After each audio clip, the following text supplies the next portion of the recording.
আমাকে বললো যে তোমরা তো একটা গরিব দেশ, তোমরা এত বড় একটা ভেঞ্চার নিলে কি করে? আমি তৎক্ষণিক বললাম দেখো আমি কিন্তু পাকিস্তান আর্মি কিন্তু আমাদের চেয়ে অনেক শক্তিশালী ছিল, আমরা বাঁশের লাঠি দিয়ে ওই বাটা দিয়ে কিন্তু ডিফিট করতে পারি। আমার টাকার চেয়ে that spirit is more important বলে আমার প্রশ্ন উত্তর হয়ে গেছে, আমি আর প্রশ্ন করব না। পরে আমরা একটা বড় গাড়িতে করে আপনার ওই যে বাদশার সাথে দেখা করতে যাব, আমার পাশে আবার ওই যে পাকিস্তানের ওই টিম লিডার বসা আছে।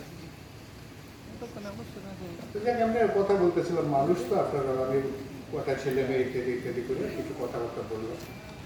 তারপরে বাদশার সাথে দেখা শেষ, আমরা ফিরে এসে আপনার ওই বুফেটে খেতে মানে খাবার জন্য ডাকছে সবাইকে। তা আমার পিছনে দেখলাম ও এসে দাঁড়ায় গেছে। তা আমি আর ভদ্রতা করে জিজ্ঞেসলাম যে একটা তুলেও দিলাম, তো তখন বোধ হয় একটু সাহস তার বেড়েছে। তারপরে যে টেবিলে যখন বসলাম আমার পাশে এসে বসছে,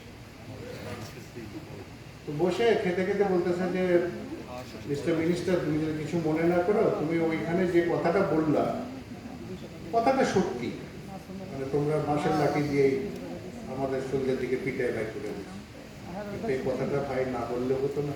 মানে এখনো গায়ে লাগে, এখনো গায়ে লাগে, এবং সেই জিনিসই কিন্তু লন্ডনে বসে আছে। এটা পরিষ্কার আপনাদের বুঝতে হবে।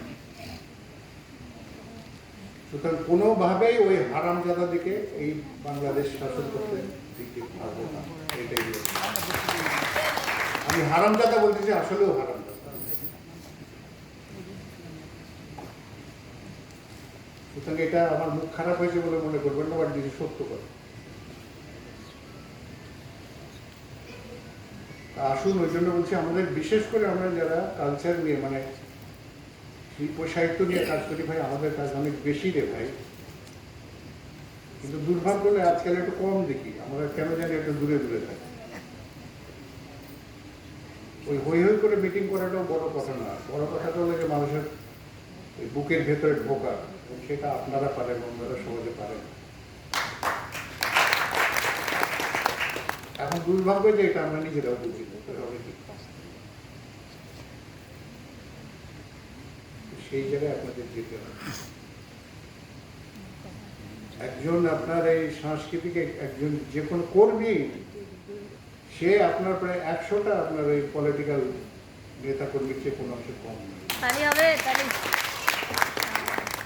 কারণ সে কিন্তু, আপনি কিন্তু তাদের মানুষের বুকের ভেতরে বসে আছে। এই কাজগুলো করতে হবে, এবং এই কাজগুলো করতে গেলে কষ্ট ছাড়া কোনো উপায় নেই। চিন্তা করেন, আপনাদের সামনে একটা এক্সাম্পল, বঙ্গবন্ধু 13-14টা বছর একটা মানুষ সেই জেলখানায় পড়ে রইল, এতগুলো ছেলে মেয়ে আছে, বউ আছে, সংসার আছে, কি করে পারল? এটা হলো ত্যাগ। যখন মানুষ একটা ত্যাগী মানুষ যখন ওই পর্যায়ে চলে যায়, তখন তার বাকি পৃথিবীতে অন্য কিছু আর টান থাকে। এবং সেখানেও দেখেন তাকে যে সাহায্য করলো কে, বঙ্গমাতায় যে খাতা দিয়ে আসে, তুমি তোমার কথাগুলো লেখো। আজকে দেখেন সেটা কিন্তু, আজকে আমি তো কি বলবো, আমাদের মাঝে মাঝে নেতাদের কাছে আমার রাগও লাগে এই কারণে। আমি বলেছিলাম কিচ্ছু না, যে এই দুটো বই তোমরা সব জায়গায় ইউনিটি দিয়ে দাও, মাঝে মাঝে সবাই 7 দিন মানে এক একজন করে 7-8 জনের করে একসাথে বসে বসে পড়ো না রে ভাই, পড়লেও দেখবে যে অনেকে মানুষ হয়। ওই হিসাবে নাই, লেখাপড়ায় নাই, একটা কলম নাই পকেটে, এইগুলো আমাদের